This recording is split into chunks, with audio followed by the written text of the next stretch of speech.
오늘 말씀을 봉독하겠습니다. 창세기 5장 21절에서 32절 말씀입니다. 오늘 함께 읽을 말씀 창세기 5장 21절에서 32절 말씀입니다. 거룩하신 하나님의 말씀입니다. 에녹은 65세에 무두셀라를 낳았고 무두셀라를 낳은 후 300년을 하나님과 동행하며 자녀들을 낳았으며 그는 365세를 살았더라. 에녹이 하나님과 동행하더니 하나님이 그를 데려가심으로 세상에 있지 아니하였더라. 무두셀라는 187세에 라멕을 낳았고 라멕을 낳은 후 782년을 지내며 자녀를 낳았으며 그는 969세를 살고 죽었더라. 라멕은 182세에 아들을 낳았고 이름을 노아라 하여 이르되 여호와께서 땅을 저주하심으로 수고롭게 일하는 우리를 이 아들이 안위하리라 하였더라. 라멕은 노아를 낳은 후 595년을 지내며 자녀들을 낳았으며 그는 777세를 살고 죽었더라. 노아는 500세 된 후에 셈과 함과 야벳을 낳았더라. 아멘. 오늘 함께 나눌 말씀의 제목은 하나님과 동행 그것뿐입니다. 창세기 5장은 아담의 족보에 대한 내용입니다. 누구가 누구를 낳았고 또 몇 년을 살고 몇 세에 죽었다라는 기록의 반복입니다. 성경을 읽다가 이런 부분이 나오면 그냥 빨리 조금 패스해버리고 싶은 마음이 생기기도 하죠. 그런데 그냥 빨리 넘기고 싶은 이 부분 안에 놓치면 안 되는 아주 중요한 특별한 사람이 오늘 등장을 합니다. 오늘은 그 사람의 삶을 이야기해 보려고 합니다. 본문을 한 번 더 읽겠습니다. 창세기 5장 21절에서 24절입니다. 에녹은 65세에 무두셀라를 낳았고 무두셀라를 낳은 후 300년을 하나님과 동행하며 자녀들을 낳았으며 그는 365세를 살았더라. 에녹이 하나님과 동행하더니 하나님이 그를 데려가심으로 세상에 있지 아니하였더라. 이렇게 기록이 되어 있습니다. 아담에서부터 노아에 이르기까지 누가 누구를 낳고 또 몇 살에 죽었고 누가 누구를 낳고 몇 살에 죽었고가 반복이 되는 이 족보의 기록 가운데 그 패턴을 깨고 한 사람이 아주 특별한 삶이 기록되어 있는 부분입니다. 바로 에녹인데요. 그런데 우리가 이 에녹의 삶을 들여다보기 전에 먼저 생각해야 될 부분이 좀 있습니다. 창세기 5장에 아담에서부터 노아까지 수많은 사람이 나고 죽었는데 에녹을 제외한 나머지 사람들의 삶이 모두 한 문장으로 기록이 되어 있습니다. 심지어 그들은 대부분 900년가량을 살았는데도 말이죠. 1000년에 가까운 시간을 산 사람들의 기록이 단 한 문장으로 끝이 납니다. 이게 무슨 뜻일까요? 우리가 인생에서 무슨 일을 얼마나 많이 하고 나름대로 대단한 무언가를 이루며 살았더라도 하나님 보시기에는 그저 한 문장으로 정리되는 인생일 수 있다라는 겁니다. 아무개가 태어났고 몇 세에 누구를 낳고 몇 년을 더 살다가 죽었다. 끝. 우리가 생각하기에요. 아니 내가 살면서 잘한 일이 얼마나 많은데 이게 끝이라고요? 라고 생각할 수 있겠습니다. 그런데 그렇다면 그 많은 사람들이 태어나고 죽었다는 기록 사이에서 하나님은 왜 에녹의 삶만을 특별하게 기록을 해 놓으셨을까요? 에녹은 65세에 무두셀라를 낳았고 여기까지는 다른 사람들의 기록과 별반 크게 다르지는 않습니다. 그리고 무두셀라를 낳은 에녹은 후에 300년을 더 살면서 다른 자녀들도 낳았는데 그 300년을 어떻게 살았냐? 하나님과 동행하며 살았다라고 성경은 기록을 합니다. 그렇게 하나님과 동행하며 300년을 더 살다가 365세가 되어서 어떻게 되었다라고 기록을 하고 있나요? 하나님이 그를 데려가심으로 세상에 있지 아니하였더라입니다. 에녹은 죽음을 경험하지 않은 채 하나님이 천국으로 데려가신 자입니다. 죽지 않고 그를 그대로 돌림받은 자인데요. 그래서 하나님이 그를 데려가심으로 세상에 있지 아니하였더라라고 기록되어 있습니다. 어마어마한 일입니다. 엄청난 축복을 받은 사람이죠. 그래서 우리는 에녹을 떠올리면 죽음을 경험하지 않은 자, 들림받은 자라는 부분에 집중을 하게 되어 있습니다.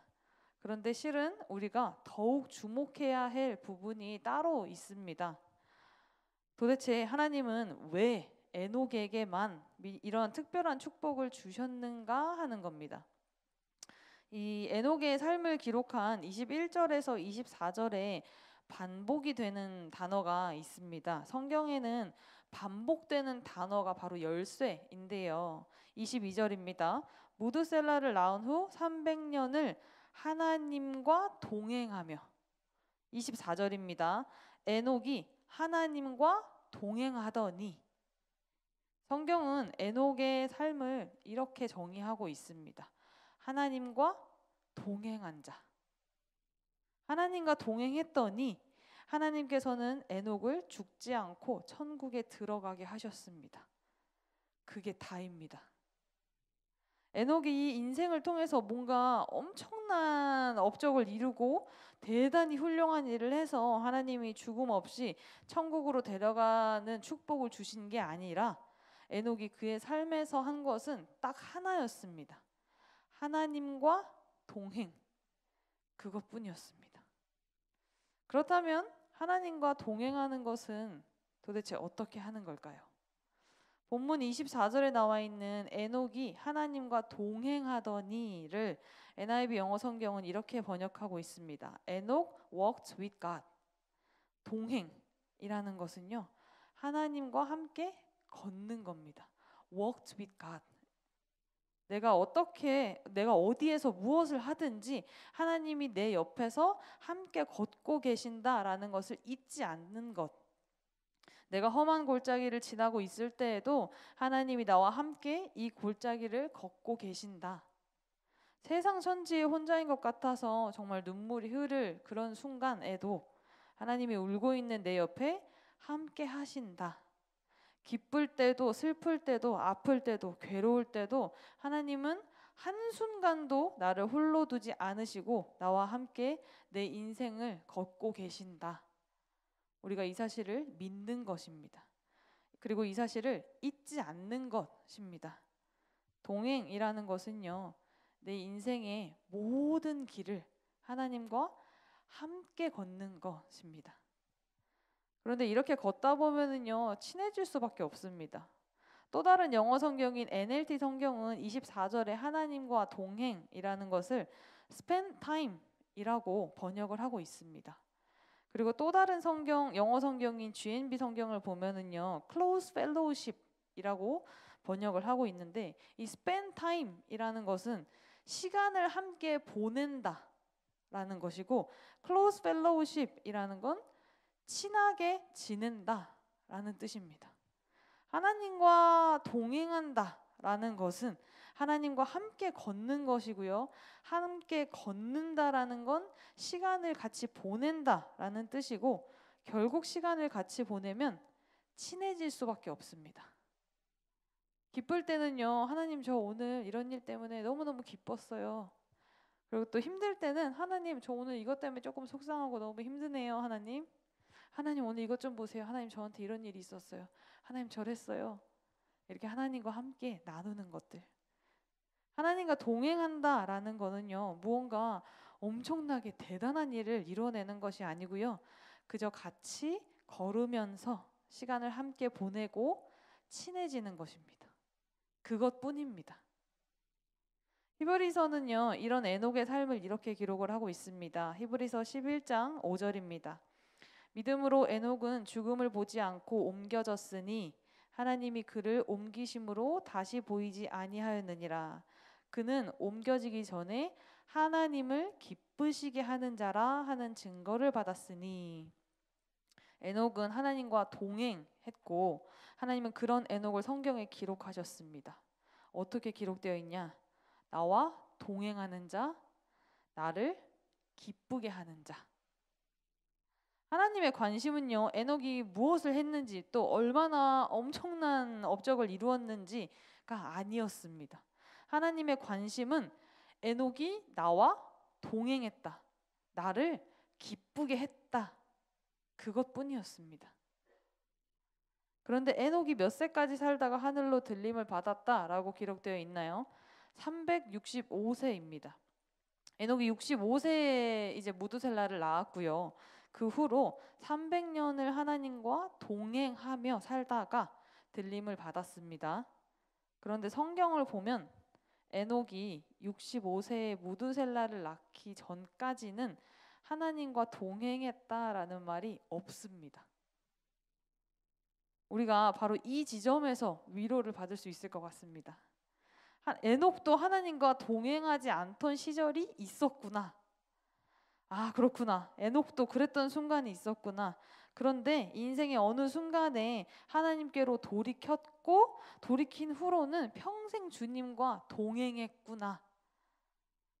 여러분 중에 혹시 지금 하나님과 조금 멀어져 있는 분이 계신가요? 괜찮습니다.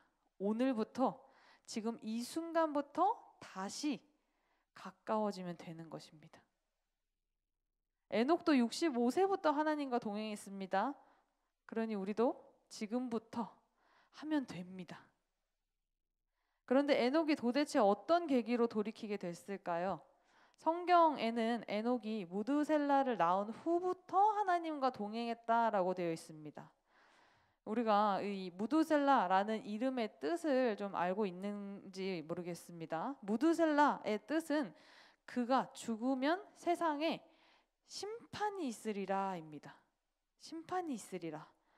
에녹이 65세까지는 하나님과 동행하지 않다가 무드셀라를 낳은 후부터 이제 300년을 하나님과 동행하며 살았다라는 것을 보면은 에녹은 무드셀라를 낳을 때 이제 하나님께로부터 이 아이가 죽을 때에 내가 세상에 심판을 내릴 것이다 라는 강력한 메시지를 받았을 것 같습니다.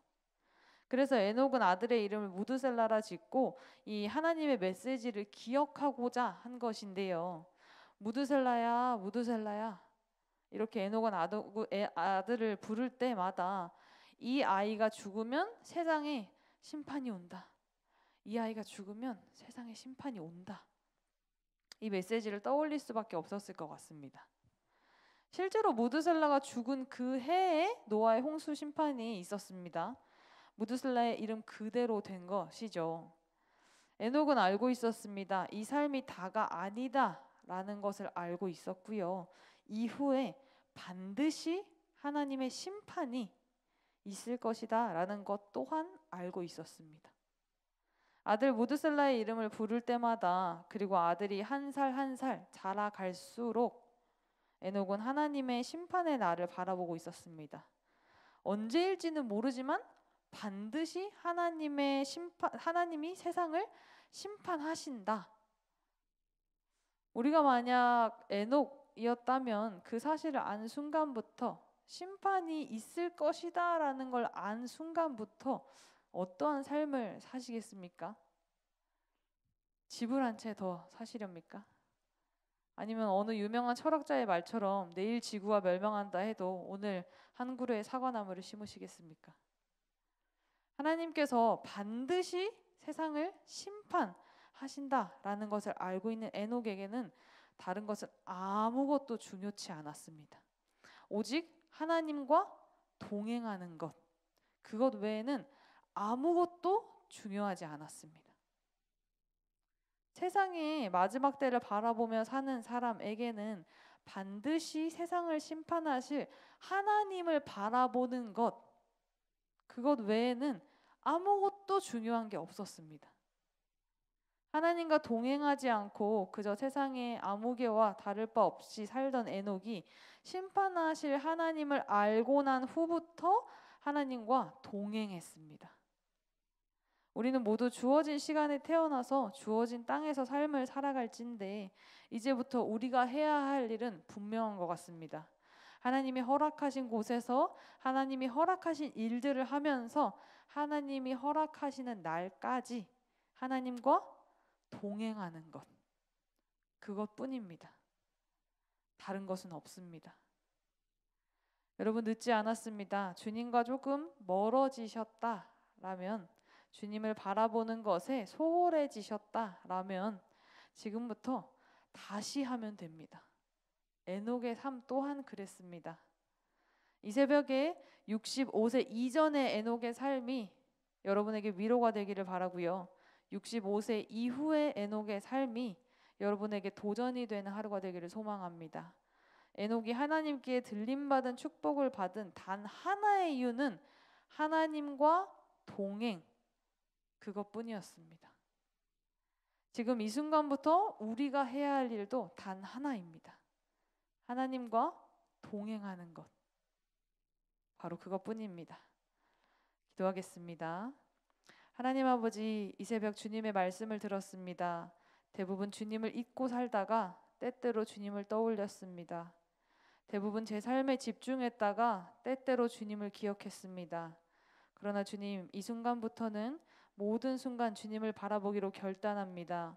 자고 일어날 때에도, 밥을 먹을 때에도, 출근할 때에도, 퇴근할 때도, 일을 할 때에도, 쉴 때도, 기쁠 때도, 슬플 때도, 행복할 때도, 괴로울 때도 그 모든 순간에 주님을 먼저 떠올리기로 결단합니다. 마지막 때 세상을 심판하실 하나님을 기억하며 주님께서 허락하신 저의 일생 동안 오로지 하나님과 동행하겠습니다. 주께서 허락하신 오늘을 살아갈 때에 들숨의 주를 기억하게 하시고 날숨의 주를 예배하게 하시어 그 오늘들이 모여 저의 일생이 되게 하여 주시옵소서. 그리하여 훗날 주님 앞에 섰을 때 주님께 나와 동행한 자다라는 칭찬을 듣는 자가 제가 되게 하여 주시옵소서. 오늘도 우리의 예배를 받으시니 감사합니다. 이 모든 말씀 예수 그리스도의 이름으로 기도드립니다. 아멘. 이 시간 다음과 같은 기도의 제목으로 기도드리겠습니다. 지금 들은 말씀이 내 삶으로 이어지게 하옵소서. 우크라이나 전쟁이 하루속히 끝나게 하시고 더 이상의 희생자가 없게 하시옵소서. 엔데믹 상황을 맞이하여 예배와 교제가 회복되게 하옵소서. 날마다 말씀 보고 쉬지 않고 기도하여 말씀이 삶이 되는 말씀 삶 공동체가 되게 하옵소서. 치료의 광선을 바라사 환우들에게 치유와 회복의 은혜가 있게 하옵소서.